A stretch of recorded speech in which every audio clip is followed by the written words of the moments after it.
Shalom.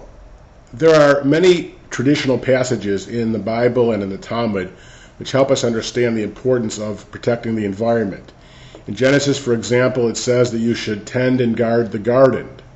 We also have a principle based on a verse in the Torah portion of Shoftim which says that when you're besieging a city, don't kill the fruit trees. The rabbi said that tells us not to do any unfortunate wastage. But there's an often overlooked passage in Deuteronomy chapter 23, which in some sense is basic hygiene, but gives us a very interesting insight into the world. Now we know the psalmist tells us that the whole world is God's, but listen to this passage. It says, when you're in an area outside, you shall be in an area outside your camp where you can relieve yourself. With your gear you shall have a spike, and when you shall dig a hole and cover up your excrement. Now, why?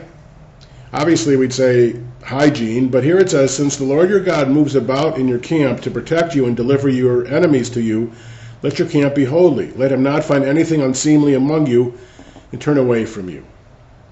That besides having an environment that we can live in, and an environment that's hygienic, the Torah goes further to say that God abides in our camp, walks through our camp in a sort of human language way, and shouldn't find anything unseemly.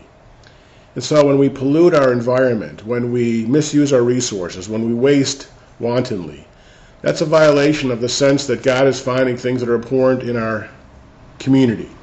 And so that's one other reason why human beings must strive to protect the environment, to keep it free from pollution, and to do our best to make a world befitting God's presence.